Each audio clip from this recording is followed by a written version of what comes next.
Good afternoon.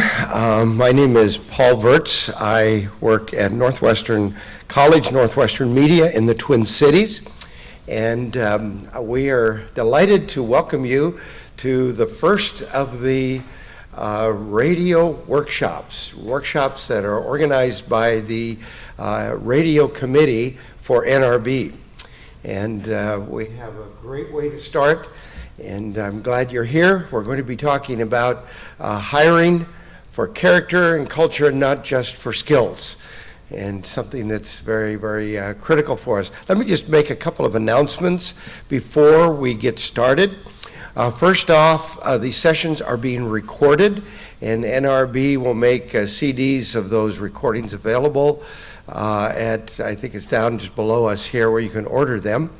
That means that at the end, when we have time for questions, if you'd come up to the mic and ask your question there, that will also be recorded. Otherwise, you get this long silence, and then you have somebody answering the question. You have no idea what they were talking about. So, at any rate, we would appreciate your help with that. And if you want to identify who you are and what organization you're from, that also helps us as well. Also, we have PowerPoint presentation here in just a couple minutes by our speaker, and she will make that PowerPoint presentation available to you if you leave your business card. So just come to the front at the end and leave your business card, and she will do that as well. The last thing I would mention is that you'll notice on your chair or on your desk is a session evaluation form. I'm on the radio committee, and one of the things we do is look at the sessions, not only how well attended they were, but also how well rated they were.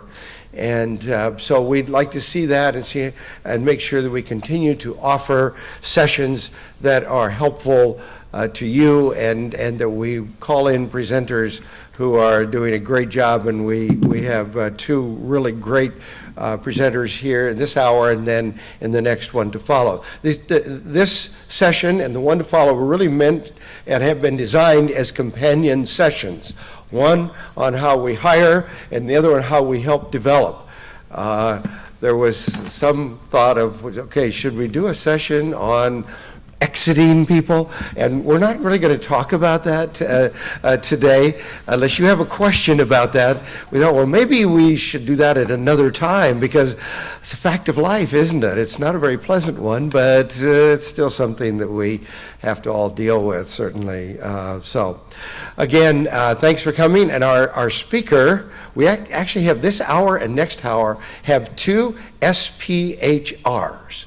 And Larry just asked me, what is it? That's a senior professional in human resources. So I don't know what's next after senior. Is it graduate level or something? But anyway, we have two very well qualified people to cover these topics. I'm really excited to introduce to you Nina Barnes. Nina writes that her passion is to share God's message of redemption through salvation and through his ongoing work of life circumstances. She's worked in my organization, Northwestern College, for 12 years. She's currently serving as human resources manager and focusing on hiring or onboarding. I'm just learning that term. That's sort of like snowboarding. But anyway, employee relations, organizational development, and she holds a bachelor's degree in Christian ministries, and again is certified as a senior professional in human resources. Anyway, Nina's had a lot of experience not only in our organization but out in industry as well, and I think you will see the result of that in her presentation this afternoon. So please welcome my friend Nina. I can say that about Nina. She helps me a lot, and we are grateful for your input. Nina? Thank you, Paul. Yep, thank you. I always tell people the senior doesn't mean old. So I'm going to jump in pretty quickly. So the overview of this session is, what we want to do is employ high achievers. I think that's the goal that we all have. But the factors that come into play would be legal compliance, qualifications and skills, which for many, that's the primary focus. But my suggestion would be that that shouldn't be the primary focus necessarily. Attitude and cultural fit are just as important. And then identifying candidates who are most likely to perform well within the organization. So I'm going to go pretty quickly through the legal pieces of it. Hiring practices, you want to ensure that they're in accordance with FCC rules, and if your organization describes itself as an equal opportunity employer. Part of the determining of your hiring practices is if every position in your organization, it has a religious qualification. So at Northwestern College, Northwestern Media, we do have a religious qualification. We're saying that every single position in our organization is mission specific. That counts including custodial staff, grounds crew. We had pushback on that at one point, but we have 1,800 students, over 700 of whom are student employees, and they tend to work in the evenings with custodial staff. And so when I had pushback on why do your custodial staff have to be Christians? Why? Because it is mission specific, because they're interacting with our students when nobody else is around. And so we were able to successfully defend that. You want to not unlawfully discriminate. And I say unlawfully because we are allowed to discriminate among what they describe as our co-religionists. So you want to seek employees among those who are qualified based on their religious beliefs or affiliations. Northwestern College, Northwestern Media, we're non-denominational, so that can be pretty broad. And you want to make a good faith effort to recruit candidates regardless of applicable status. And all employees and all applicants are part of a protected class. And people are surprised at that, because I say, even if you're white, you're part of a protected class. There are age discrimination. You can't be discriminated against because of color or race. So protected class covers everybody. But these are some specific protected classes: age, race, ethnicity, color. And I group those together, but color is a separate category. And so that would have to do with people depending on the pigmentation of your skin. And that discrimination can come from somebody within the same group or outside of that group. Creed, sex, marital status, public assistance status, disability, whether it's perceived or actual, genetic information testing, arrest or conviction record, military service. Now you see I have a dotted line because right now religion, sexual orientation, and gender identity we can discriminate against. We'll see how long that lasts.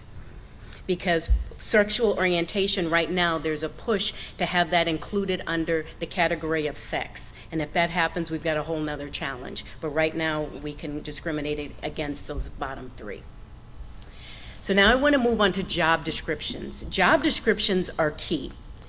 And sometimes people say, why do we have to put so much focus on job descriptions? Job descriptions really influence recruitment, hiring, performance evaluations, promotions, training. It also helps determine compensation, both within a department and through the entire organization. It helps you to identify what training is necessary for that person to perform well. And it also helps pinpoint essential and non-essential job functions related to ADA. And this really is important when it comes to an employee going out potentially for a leave of absence. So if somebody is having surgery and before they can come back to work, they need to present a document from their doctor that says that they are able to return to work. Well, what that physician or medical professional is basing that on is the job description. And so if that job description is outdated, then potentially an employee who could have come back to work has to stay out longer. And this comes into play with often what we list at the bottom of our job descriptions, physical requirements. So if it's a position where somebody has to lift, or they have to lift and carry. We had one situation of an outdated job description, and it said that this person had to be able to lift while standing 50 pounds and to be able to carry 20 pounds, and that was not accurate. This was a desk job. And so we had an employee who was not able to come back to work until that was changed. And so that's an area that, where the job description actually becomes a legal document. So accurate, up-to-date job descriptions are important in the hiring process, both functionally and legally. And part of it is the knowledge, skills, and abilities section, or what you list as required. If you say that a bachelor's degree is required, 2 years of experience required, if you start to look at candidates who don't have that, and you hire someone who doesn't have that, you're opening yourself up to a lawsuit potentially from a candidate who didn't have that 2 years experience and didn't apply because you said it was required. So my recommendation is, if it's required, then list it as required. Otherwise, you can list it as strongly preferred. Or you could say bachelor's degree and equivalent work experience required. And that way you give yourself more room. But suppose you post a position and it says 5 years of experience required, and you're just not getting the applicants. You can go back and change the qualifications. You just want to make sure you repost it and advertise it again with those new qualifications. What I advise the staff that works with me is, anybody who applied and we released them from consideration when it was posted with the original qualifications, we contact those people after we reposted it with the new qualifications, just to make sure that they have an opportunity to apply again. And you want to use the job description as the foundation for both advertising and interviewing. So you can get creative with an advertisement, but you want to make sure those same qualifications are listed. Otherwise, you're opening yourself up to a claim for hiring discrimination. So this is the part that I really want to talk about, which is culture. So culture, when you ask a person in an organization about the culture, you often get very aspirational descriptions rather than the actual culture. So culture is not the mission statement, it's not the vision statement, it's how you do things. So it might be what we would say the Northwestern way. And that's really what your culture is. And the reason you want to move from the aspirational piece is because in order to identify the person you need to understand the culture of the organization.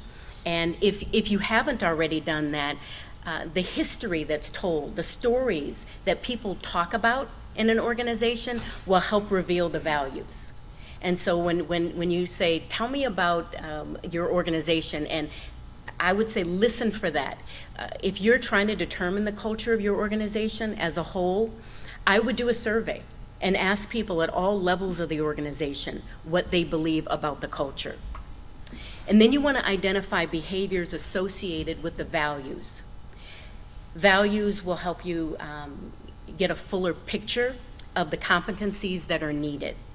Values often influence behavior, so you want to assess candidates for the character and behaviors needed, not just the qualifications or the skills. We have an organizational culture, but often there's a culture within departments, and even within a department, teams within a department may have a specific culture. And that's necessary. You don't want the same culture in your accounting department that you have in your sales department. Totally different culture, and it's necessary because of the function. And I would stand firmly and say, if I have to choose between skills and experience and cultural fit and attitude, I'll pick attitude any day. I can teach skills. Attitude is what it is. And that's it's really difficult to teach that. And most organizations that focus on culture, focus on attitude, they have higher retention rates. One of the pieces that you want to incorporate when you're looking at departmental culture or organizational culture is generational views. At Northwestern, we have all 4 generations represented. So the traditional list, that would be those who came into the workforce, or I'm sorry, those who were born somewhere between the mid-1940s to the late 50s. The traditionalists go up to the 1940s. The baby boomers go from the mid-40s to the mid-60s. Gen Xers from the mid-60s to the mid-80s, and the Gen Y or millennials go from the mid-80s to about 2004, 2005. And one of the keys of the traditionalist is that they're loyal to the organization. The boomers are loyal to the team. A Gen Xer tends to be more loyal to a manager, and a Gen Y is loyal to their friends or coworkers. The traditionalist has a high respect for hierarchy. Baby boomers challenge authority. The Gen Xers, they're really not impressed by authority. And the Gen Yers, they actually have a high respect for authority, but if they're competent. If they're not competent, you're going to struggle with a Gen Yer. And the reason that I spend time here is because this is where I see conflict often, where you have a traditionalist as the manager, and you've got a Gen Y employee, and that Gen Yer comes in and they want to have impact. That's a hallmark of this generation. They watch their parents work hard, long hours, and then get downsized. So they're not looking at longevity within an organization. They want to have an impact, and so they come in often wanting to have that impact immediately. I had an employee who was about 25, very gifted, but was frustrated and questioning whether he was a good fit for the position. And I thought, you've only been here 6 weeks. And he really, but for him it was, they're not listening to me yet. Well, let's slow down, because there's a reason. You haven't really learned your job yet, but they tend to be more anxious. But this generation, the millennials, the Gen Y, they're very gifted. They're probably the most competent in terms of skills and education that are coming into the workforce. So you'll want to pay attention to those generational differences. If you know that in your department the manager is a boomer, and you've got a department where you need a change agent, then you want to pay attention to. You may need a millennial, but you're going to have to probably change the way you manage that person in order for them to be successful. So when I am working with a department at the start of a position being posted at Northwestern, I send out a questionnaire and ask them about their ideal candidate. And I used to do this more just talking with the department, but now I have a colleague who works with me, and I needed to make it a little bit less organic and more standardized. So we send this form out. Often we'll sit down with the hiring authority and meet with them, asking them to describe their ideal candidate. Because although the job description states what the qualifications are, I really want to know more about who do you want to hire? So even though it may be 2 years experience required, it may be that you're looking to hire somebody who has 5 to 10. You just don't want to post that because you don't want to narrow the field. And so then one of the things I want to know, what are your non-negotiables? So what does this person have to have in terms of their attributes? And so often what I'll get is, this person has to be a self-starter. They have to have a high degree of initiative. The hiring authority may say to me, I really don't have time to develop a person. So I need somebody to come in and hit the ground running. So that's what I'm asking there. What do you want to see in this person's work style? So again, I'm getting at the department culture. So if a person's work style is that they like to sit in their cubicle or in their office and focus head down, but the department culture is very team-oriented, that's not going to work. So I need to know before I go into that interview what the department culture is, and this is where that would come out. And again, describe the team that the person will be working with. I need to know the team dynamics, and then I want to know, how does this position fit within the team? So is this position going to be a team leader? Are they going to work closely with one or more others on the team? Is this a team of equals? Again, that helps to know in the interview process. And then for that hiring authority to tell me about an average day. And I know that can be difficult, but give me a sense of what that person will be doing in a day. And then how does the hiring authority prefer to supervise people? Is this a person, the supervisor have daily check-ins, weekly meetings? Do they have an open door policy? Do they like formality? Because that matters. If I'm sitting with a candidate and I'm asking them, tell me about your ideal supervisor, which is one of my pretty standard questions. And that person says, oh, I like a supervisor who has an open door policy and who loves to develop their people. Well, if I've gotten this survey back and this hiring authority has told me, I don't like people dropping into my office, then that's not a fit. So that helps me determine pretty quickly. And then I ask them what other information do they want me to share with the candidate. I always share full job description, start of the salary range. I go over benefits and the hiring process.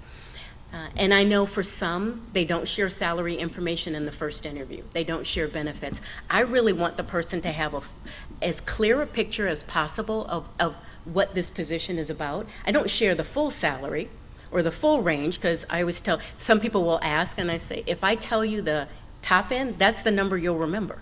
So I'm only going to share the low end of the range. But then I go over benefits. For us as a nonprofit, sometimes our salaries are a little bit on the lower end, but we have excellent benefits. So the more I can give that candidate in that first interview, they have a better picture. Sometimes people will right there say, wow, that's $20,000 lower than what I'm making. Well, now I'm not wasting the hiring authority's time, because this is a person who's not going to come. And so I've helped them to narrow the field of candidates.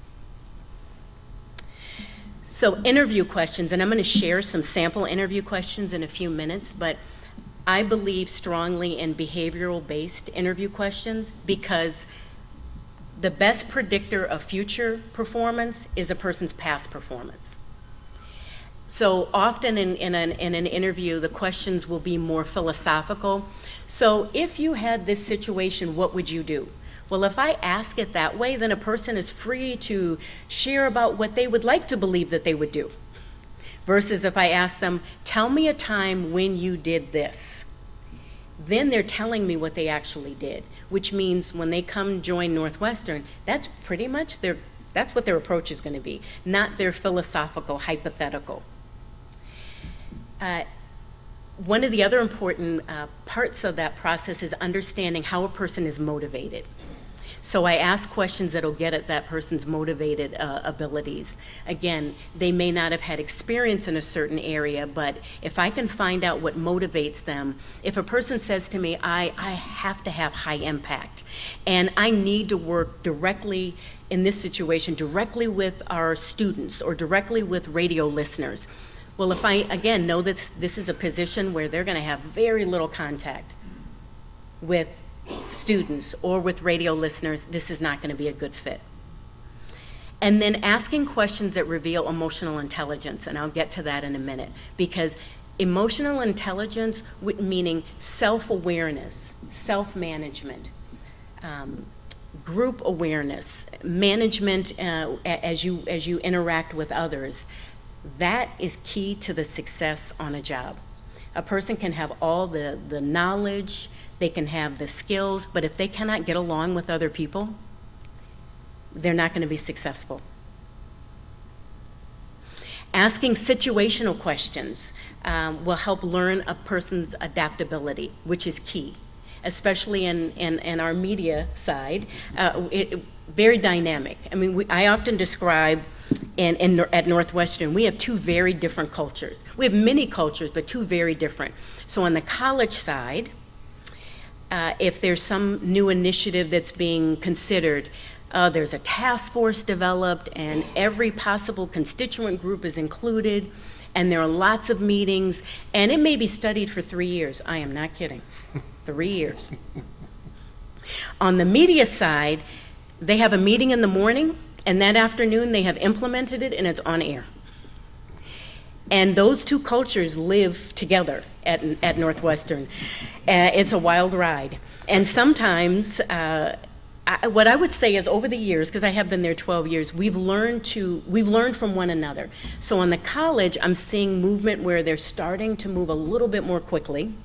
And on the media side, they're slowing down a little bit and thinking, okay, well, maybe we should consider that before we do X. And so, but that is key, is learning that adaptability. So when I'm looking at people who are going to be hired in support services, I'm talking to those people about those two dynamics. Because if it's somebody who's pretty rigid in their rules, which we want people in accounting and other support services to be rule followers, but there has to be some flexibility, and you have to be able to understand context.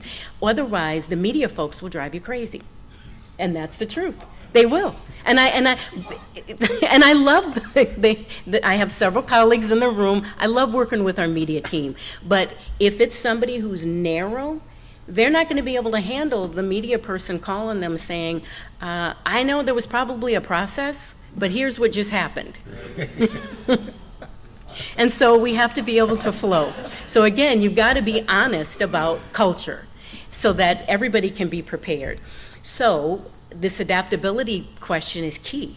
I would say in administrative roles, office coordinators, administrative assistants, if your group is dynamic and very organic and things change quickly, you don't want an administrative assistant or office coordinator who's rigid, because that person is not going to be able to flex and flow, potentially may not have the critical thinking skills to be able to think, okay, my station manager just came in and said that we're going to do this. What are the other pieces that need to go into that versus being told exactly what to do? So my recommendation is when you're hiring, make sure that you have that person within your organization on multiple visits. So sometimes the hiring authority will say to me, well, can't we do our department interview the same day that you do the HR interview? And I recommend not. The more often you have a candidate come to your organization, the more relaxed they'll be and the more you'll see the real person. I'm not really trying to make it easy for the candidate. I'm trying to find out if that candidate's a good fit.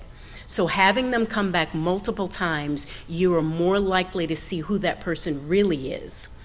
And I recommend having them in at least one meeting over a meal. You can learn a lot about a person over a meal, especially if this person is going to connect with customers, if they're going to connect with donors.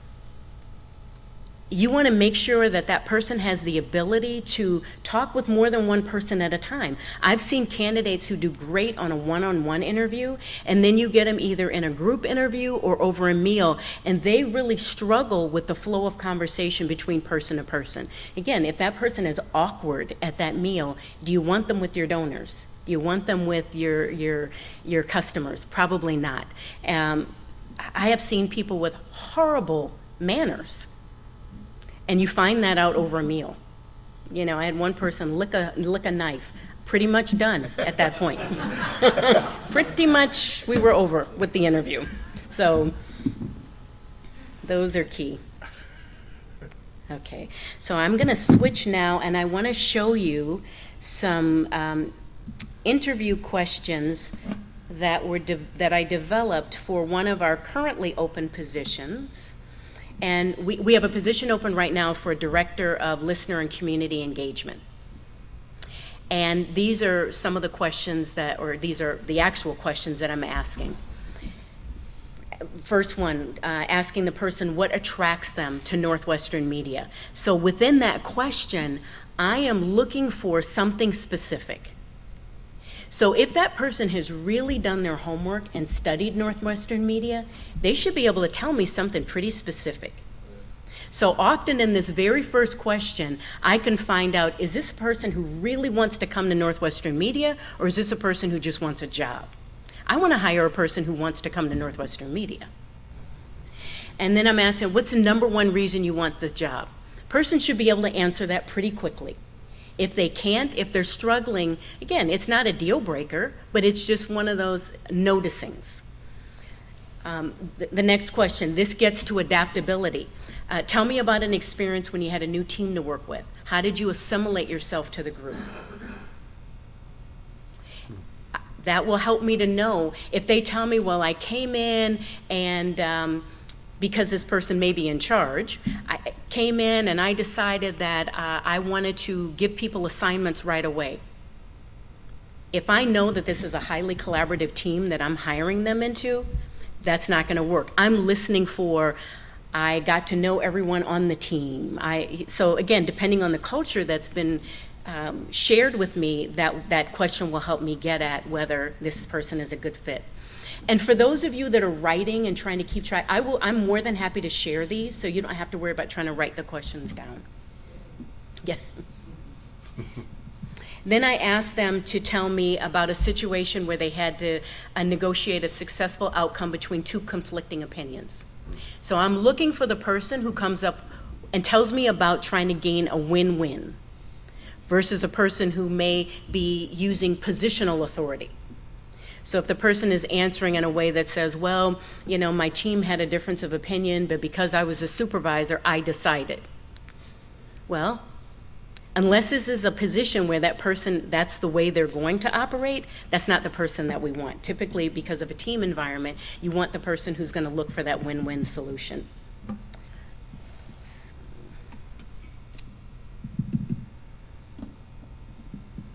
Okay. Another question, share a time when you felt most motivated at work, and why was that? So it doesn't mean that the person was necessarily successful. A person could answer this question by saying, we had a really tense situation where there was, a customer was upset with us, and I had to try to fix the solution. It was really difficult, we lost the client. That might be the actual situation, but why were they motivated? Because they are wired to be a problem solver, and even though they weren't successful in this situation, here were the steps that they took. So I'm really looking at that more than the results.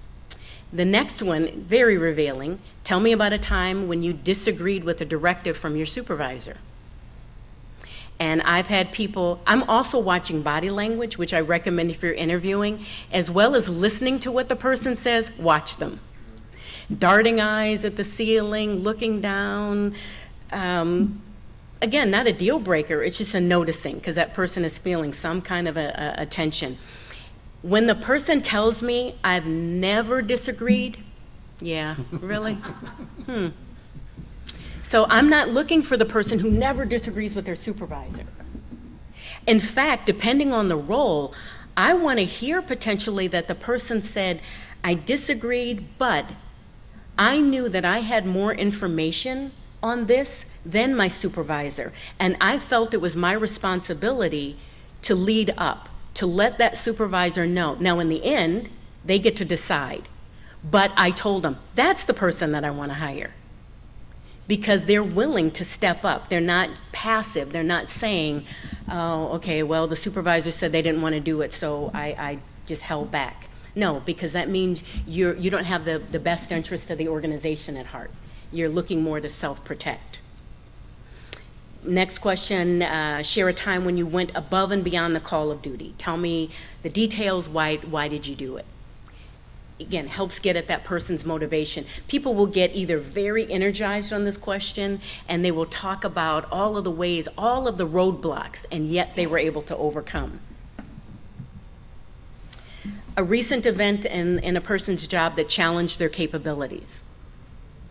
Didn't say that they were unsuccessful, it was just what was a challenge for them. That's another very revealing question about resourcefulness. So if it's a very simple problem that they describe and it challenged their capabilities, again, it's a noticing. Okay, so they may not be the person that is the most resourceful. An example of a time when creativity helped that person to achieve a seemingly out-of-reach goal. In a position that's highly creative, like this position for listener engagement, I want to know that that person has some really good creative ideas, so this is their opportunity to share that. And the next one, recall a deadline that you had to meet but you missed. What was the outcome? Person tells me, which I've had people tell me this, I can't remember that I ever missed a deadline. Really? Wow. So now I'm wondering about authenticity, because most of us have missed a deadline. And it doesn't mean that it's tragic or just what happened. So these questions also reveal a confidence factor, because the person who has realistic expectations, they're okay that they've missed a deadline because it happens. So they're not trying to win me over. They're not trying to convince me that they're perfect. That, again, is a person that I want to hire versus the person who is trying to come off as a perfectionist.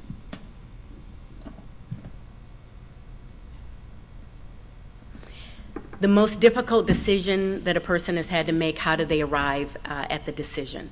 Again, problem solving is what that one reveals. Helps me to understand if they're a critical thinker. This next one usually makes people sweat. Think of a situation when you said something you later regretted. Give me the specific details. And again, I'm looking for body language. But I have had people just say, wow, that's a tough question. But then they just answer the question, because who of us has not said something that we didn't regret later? Most of us. I know I have. So to be able to talk about that openly, confidently, again, this is a person who's looking to see if a job at Northwestern is a good fit for them. I want the person to be interviewing me and asking questions about Northwestern as much as I'm interviewing them. Because this is not a person then that's desperate for a job. This is a person who's looking for a position that's a fit. The next one is a pretty open-ended question. Again, I talked a little bit about this earlier. Paint me a picture of your ideal supervisor. So this one gets to the heart of the matter. If I know that the supervisor that I'm interviewing for, or when I have worked outside of HR as the hiring authority, and somebody is describing this person who is not me, is not the supervisor that I'm hiring for, then this is a train wreck. I would say this is an employee relations problem waiting to happen, because people join organizations, but they leave supervisors. Usually it's a conflict with a supervisor that causes a person to leave. So this question helps determine that. The next one, tell me about the biggest professional risk you've taken. And this is a very interesting question for me when I'm interviewing for a position on the college side versus the media side, because the media side responses are much more interesting on professional risks. 14, tell me about the toughest constructive criticism that you've had to give someone. This, again, will be revealing if this person is being hired into a supervisory role. Then hearing how they have given feedback to someone is very important. And then the next one, give me a specific example of a time when at work when things didn't go your way. What were the circumstances? This will help me to know about a person's resilience, which again is important. What is their resiliency? So somebody describes a pretty small challenge and they considered that something not going their way. If this is a position where they may take some hits, they're not going to be able to stand up against some of the challenges in that. I had one person, their specific time when things didn't go their way was they really wanted their office painted a certain color and it didn't get painted that color, and I thought, wow, that there are going to be much bigger issues than that. And if that threw you off your game because your office didn't get painted a certain color, that's not a good fit. The next one, what do you consider to be your greatest strength? And then give me a work-related example of how you operate in that strength. Because again, this moves the person from their aspirational greatest strength to tell me how you operate. I want to hear how that strength comes out in your work. And then I don't ask the question, tell me your greatest weakness. I ask them for an opportunity for development or growth, because you're much more likely to get a real answer. The tell me your greatest weakness, you get, oh, I just work so hard that, I have trouble going home at night.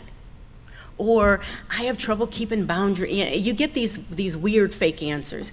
Opportunity for development or growth, people are going to be pretty, I really want to get sharper on the technology side, or there's a particular program that I want to learn. It gets you more to the heart of the matter, and describing it as an opportunity is much better than asking them about a weakness, because it's an invitation. The next question again is I love asking this one. We've all had bad days at work. Tell me the last time you found yourself angry at work, what triggered it, and what happened. I've had people actually tell me, I don't ever get angry at work. And in my mind, I'm thinking, then you shouldn't come to work here, because at some point, we're gonna make you angry. Something is gonna cause you to be angry. So this is a person with low emotional intelligence. The person who says, I don't ever get angry at work. Because I'm not asking, when is the last time you told somebody off at work? It could be that you got angry with your computer. It could be that you were angry and nobody else knew that you were angry. So even this helps reveal how that person interprets what does anger mean. So again, I'm not looking for the person that's never been angry. I'm looking for the person who was angry and has the confidence to talk about that and what they learned from it. So what triggered it? And so I've had people say, I have gotten angry at work, or I got angry when I proposed a project and I felt that the people on my team didn't give it a fair hearing. That's a legitimate reason to be upset. And then I ask them what happened, and then it's, well, I decided that I needed to give more explanation. So it gives them an opportunity to talk about the reason that they got angry. But that question can be extremely revealing. What aspects of the role do you consider to be most crucial? Again, what's the person's understanding of the role? Then I'm asking them to describe themes within their current faith journey. So on our application, we ask how a person came to faith. But in this question, what I want to know is, does this person have a dynamic faith? So asking them about themes in their faith journey tells me, really, what is God doing in their life right now? And how do they interpret that? And the ease at which they're able to talk about it. Because within our organization, we talk about faith. And so I want to know this person's comfort level with talking about their faith. Did you have a question? I do. So is that legal? Yes. Put on, and even on the application that talk about your faith, it doesn't, there's no like discrimination factor if you don't have a faith or whatever, or how does that? Yeah, if your organization has an exemption from the IRS and other that you can discriminate based on faith. So if you've been deemed that you are what they would call a religious organization, then you can ask those questions.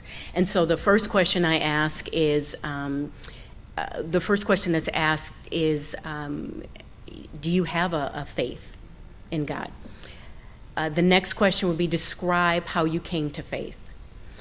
Tell me about your current faith practices. So those are the questions that we ask. So even before a person is brought in for an interview, we've already determined a lot about them. We even ask, if someone were to ask you, what does it mean to be born again? What would you say? It tells a lot. Yeah. And so some people aren't invited into an interview based on that. We also have them read our doctrinal statement and our Declaration of Christian Community. So some people will self-elect out at that process, but sometimes people don't read, so it's kind of comical because they will sign the document electronically that, yes, I understand and I'm agreeing, but do you believe in God? No. So why do you want to work here? You know, so it's interesting. So this question is really, again, and you can, thank you. You can Google what it means, some of those other questions. Yeah. You can Google it. But in the interview, when I'm asking that, if somebody is shifting and they don't know, one, either their faith isn't at a place where they are comfortable talking about it, or they have a faith that's maybe plateaued. So there's a reason, and it really doesn't matter to me what the reason is. That helps me to know that they won't be a good fit in our organization. And the last question that I ask is for them to tell me anything else that related to their education, their work, or their ministry. I don't like to ask an open-ended question of, is there anything else you'd like to tell me about yourself? Because people will reveal things that you just don't want to know, or you shouldn't know in the interview process. And so that keeps it a little bit more limited. So I just got the 5-minute warning, so I want to leave time for questions, if you have them. if you have a question, come up to the microphone. That one. Tim Norton with WZFJ. Just a couple of quick questions, I guess. You have 20 questions up there. Now, are you giving them the opportunity to review these questions? Are they filling out a questionnaire before you actually sit down with them? Or are you just giving them the questions right off the bat and expecting them to just pop them off? Or are you giving them multiple, because you said you give them multiple interviews. Are you taking parts of these questions and doing each interview, or how are you doing that process? Sure. These are questions that I use in the HR interview. So part of our process at Northwestern is for the hiring authority. They receive all of the applicant materials if the person meets the minimum qualification. So on the HR side, we review when the applications come in. If they don't meet the minimum qualifications, we release them. If they do, we forward them to the hiring authority. Then that person looks at them and decides who they want me or my colleague to interview. And so these are the questions that these are the actual interview questions for this open position that I'm asking. So these aren't the hiring authority, and I ask all of these in the interview. And how long And they does it have take not you to gotten them interview? ahead of time.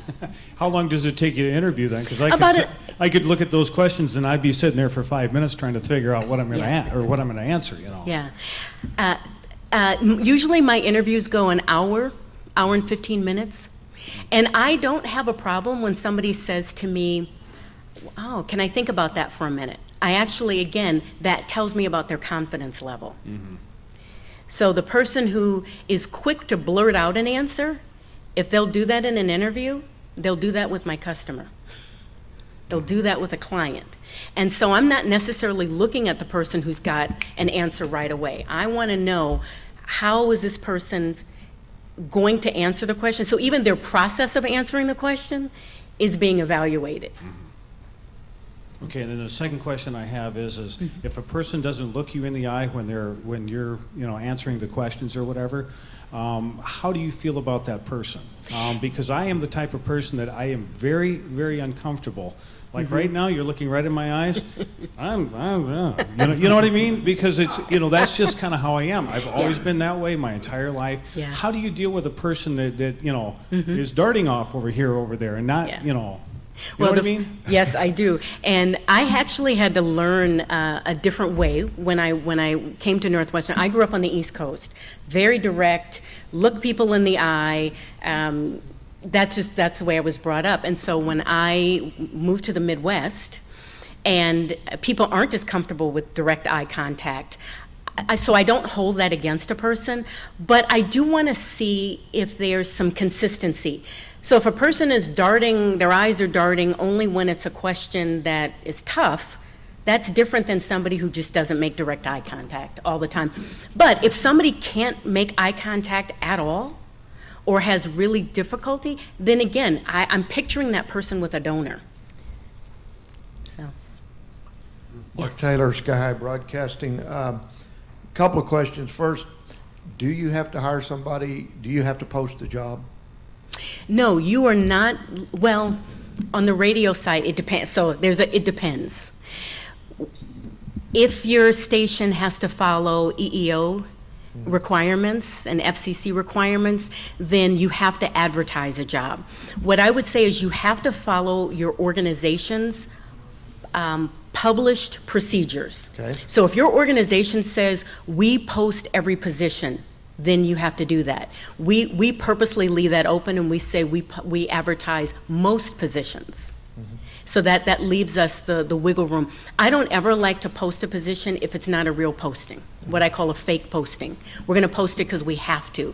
Now again, if there's a legal requirement, which on the radio side there often is, then I will. But if the hiring authority tells me, I already know who I want to hire, Yeah.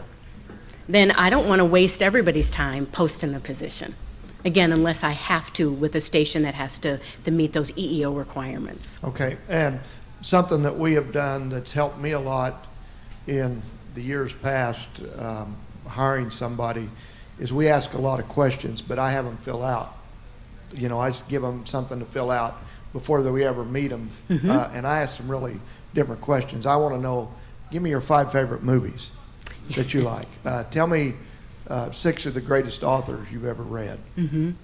Tell me the 7 greatest people that you would pattern your life after. And I start getting those, and I hear their story about being a Christian and find out every movie they've ever watched is a slasher film. Then I'm starting to think something's not adding up here. Yeah. So I've asked a lot of them questions. I've had people that actually won't answer them. You know, have just said, well, I'm not going to answer that set of questions, and usually that starts tipping me off. But that's okay to do those kind of things. Well, you want to be careful there. You want to be careful that the questions are revealing something that on the HR side we call a bona fide job requirement. Yeah. Well, character is what I'm looking for. Exactly. That's what I'm looking for, is the character of that individual. Yeah, so what you'd want to do is just make sure that's the end, that's your goal, and have that in your notes somewhere so that if that was ever challenged. Okay. Like, what does that have to do with the job? That's my personal taste in a movie.